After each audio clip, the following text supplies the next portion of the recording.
Hello friends, आपके अपने YouTube channel दा प्रसाद विद्या प्रेम पे आपका हार्दिक स्वागत है।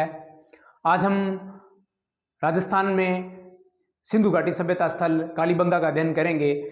हम राजस्थान के अंदर जो प्रमुख सभ्यता स्थल है उनके बारे में अध्ययन कर रहे हैं और आज हम कालीबंगा के बारे में अध्ययन करेंगे।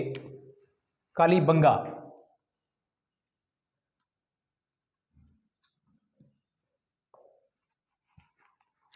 कालीबंगा का शाब्दिक अर्थ है काली चूड़ियाँ। कालीबंगा हनुमानगढ़ जिले के अंदर है। ये घग्गर नदी के किनारे, यहाँ जो वैदिक कालीन सरस्वती दृश्यवती नदी थी, उस नदी में ये सिंधु घाटी सभ्यता का एक स्थल था। वर्तमान में राजस्थान के हनुमानगढ़ जिले के अंदर आता है और वर्तमान में ये घग्गर नदी के किनारे पर है। घग्गर नदी को नट नदी, नाली नदी, छटूग नदी, हकरा, वाहिद आदि नामों से जाना जाता है।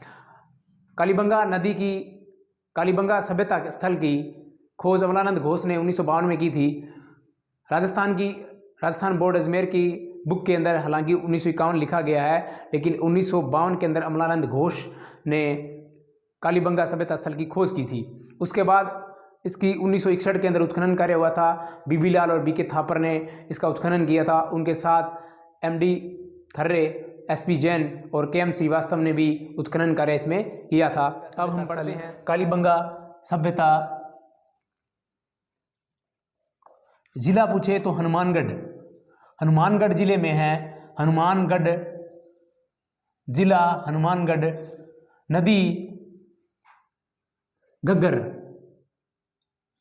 घग्गर नदी को नट नदी, नट, नाली, हकरा, वाहिद, छंटूंग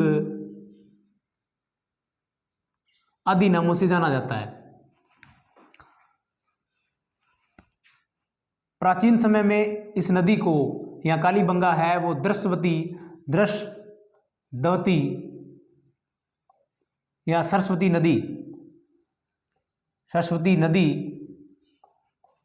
बहाव क्षेत्र में थी और वर्तमान में हनुमानगढ़ जिले के घग्गर नदी के किनारे कालीबंगा सभ्यता स्थल है। इसकी सबसे पहले खोजकर्ता थे अमलानंद घोष। इन्होंने इसकी खोज 1952 में की थी। अजमेर बोर्ड या राजस्थान बोर्ड की किताब में 1951 भी लिखा है। उत्खनन करने वाले बीवी लाल व बीके थापर थे।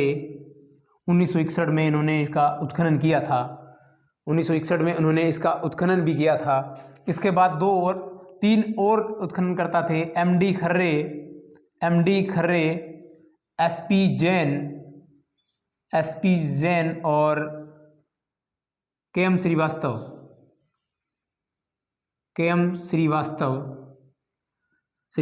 इन्होंने भी इसका कालीबंगा सभ्यता स्थल का उत्खनन कार्य किया था।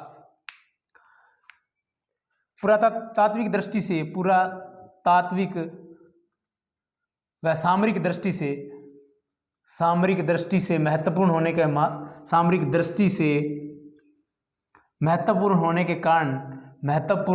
के कारण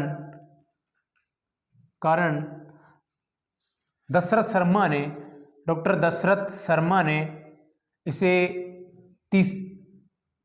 सिंधु नदी घाटी सभ्यता या सिंधु हड़प्पा सभ्यता की तीसरी राजधानी कहा।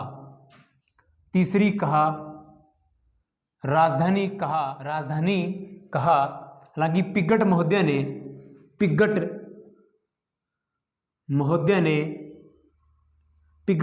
ने हड़प्पा को और मोहनजोदड़ो को जुड़वा राजधानी कहा था।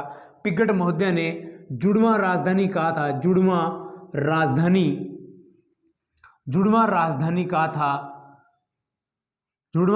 कहा था हड़प्पा व मोहनजोदड़ो को। मोहनजोदड़ो को जुड़वां राजधानी कहा था।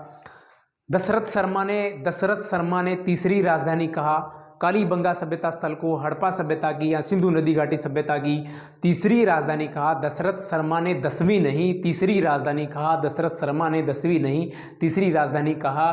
पिंगट महोदय ने हड़प्पा व मोहनजोदड़ो को जुड़वां राजधानी कहा। हड़प्पा व मोहनजोदड़ो को जुड़वां राजधानी कहा। ये नगरीकरण था, ये हम कल भी पढ़ चुके थे कि ये नगरीकरण क्रांति थी या नगरीकरण सभ्यता थी। हालांकि कालीबंगा एक दीनहीन बस्ती थी। कालीबंगा एक दीनहीन बस्ती थी, फिर भी यह एक नगरीय सभ्यता थी। यहाँ एक नगर था, नगरीय सभ्यता थी। कालीबंगा सभ्यता स्थल थी जो घग्गर नदी के बाएं तट पे मिली थी। 2 टीले मिले थे, पूर्वी टीला और इसे 2 भागों में बांटा जा सकता है, पश्चिमी टीला और पूर्वी टीला। पूर्वी टीला ये छोटा था और ऊंचा था, छोटा था ऊंचा था। ये बड़ा था और नीचा था। इससे हड़प्पा सभ्यता के 5 स्तर मिले हैं। सभ्यता के 5 स्तर मिले हैं, 5 सभ्यता स्तर मिले हैं, जिसमें से 2 स्तर प्राक हड़प्पा सभ्यता के हैं। प्राक हड़प्पा कालीन है, यानी कि हड़प्पा सभ्यता से पहले विकसित होती हुई सभ्यता प्राक हड़प्पा कालीन है। और 3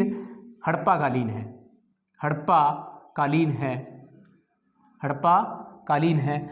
इस पे एक 12 मीटर का ऊंचा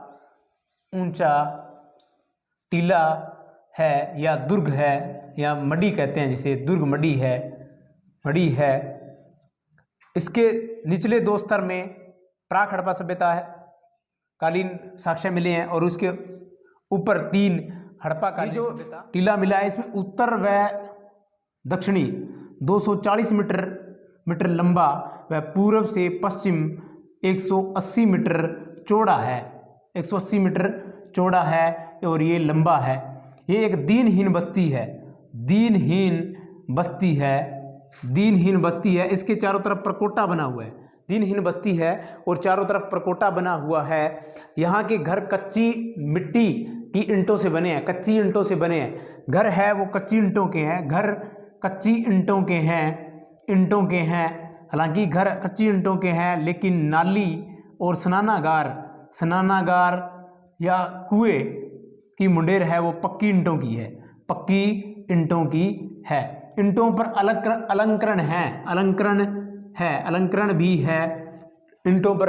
अलंकरण भी है। कच्ची ईंटों के लिए यहाँ की सबसे प्रमुख विशेषता कुंभकार कला है। यानी कि मिट्टी निर्माण कला सबसे प्रमुख विशेषता है। और यहाँ से विभिन्न प्रकार के विभिन्न स्तर के मृदभांड मिले हैं, जिसे फैब्रिक ए से एफ तक बांटा गया है। यहाँ मृदभांड मिले हैं अलग अलग स्तर के विभिन्न स्तर के मृदभांड मिले हैं, विभिन्न स्तर के, जिसे फैब्रिक ए से एफ तक बांटा गया है। प्राक हड़प्पा कालीन कालीबंगा। उसके बाद इसकी प्राक हड़प्पा कालीन के अंदर ही हम सामाजिक स्थिति देखेंगे और इसका अध्ययन करेंगे। अब हम प्राक हड़प्पा युगीन सामाजिक जीवन देखेंगे। यहाँ सामाजिक जीवन कैसा था? यहाँ के लोगों का सामाजिक जीवन निम्न स्तर का था। जीवन स्तर निम्न था क्योंकि यह दीनहीन बस्ती थी। ये कच्ची बस्ती थी। हालांकि ये नगरीय सभ्यता थी, लेकिन फिर भी कच्ची बस्ती थी। यहाँ कच्ची ईंटों के घर मिले हैं, फिर भी नालियाँ पक्की मिली है, स्नानागार पक्के मिले हैं। नालियाँ पक्की थी, स्नानागार पक्के थे। नालियाँ और स्नानागार व नालियाँ पक्की थी। स्नानागार व नालियाँ पक्की ईंटों के बने थे। घर कच्ची ईंटों के बने थे। कच्ची ईंटों से बने थे, घर कच्ची ईंटों से बने थे। घर, इसके चारों तरफ परकोटा था, परकोटा था, चारों तरफ परकोटा था, इसलिए इस बात का स्पष्ट होता है ये असुरक्षित थी। घरों में दरार के मिलने से लगता है, दरारों के मिलने से लगता है कि यहाँ भूकंप के साक्ष्य हैं, यहाँ की भूकंप के साक्ष्य है, या बाढ़ का भय था। दिनहीन बस्ती थी, पानी की व्यवस्था नहीं थी, पानी की व्यवस्था सुदृढ़ की हुई थी। नालियाँ थी, यहाँ पे नालियाँ समकोण पर कटती थी। ग्रिड पद्धति के अंदर नालियाँ बनाई गई थी, ग्रिड पद्धति में नालियाँ थी। और यहाँ कृषि भी दोहरी की जाती थी, दोहरी कृषि की जाती थी, यानी कि दोहरी कृषि के प्रमाण हमें प्राक हड़प्पा कालीन कालीबंगा से मिलते हैं, जहाँ से कपास के साक्ष्य मिले हैं। ये इम्पोर्टेंट है, कपास का साक्ष्य है, जिसे यूनानियों ने सिंडोन कहा है। यूनानी सिंडोन कहते हैं, यूनानियों ने सिंडोन कहा है, या यूनानी से सिंडोन कहते हैं। इसे फसलों को एक साथ उगाया जाता था। कम दूरी पर चना उगाया जाता था, और अधिक दूरी पर सरसों उगाई जाती थी। कम दूरी पर चना, अधिक दूरी पर सरसों उगाई जाती थी। इसके बाद यहाँ पे कुछ पालतू पशु थे, जैसे कि गाय, भैंस,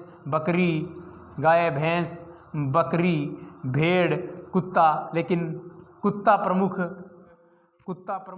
पालतू पशु था। ऊंट यहाँ की प्रमुख विशेषता थी, जो कालीबंगा सभ्यता में ऊंट के साक्ष्य मिले हैं। ऊंट यहाँ का प्रमुख जानवर था, कृषि कालीन प्रमुख जानकर था। खेत भी समकोण पर बनाए गए थे, नालियाँ भी समकोण पर थी, सब काम सुदृढ़ तरीके से था।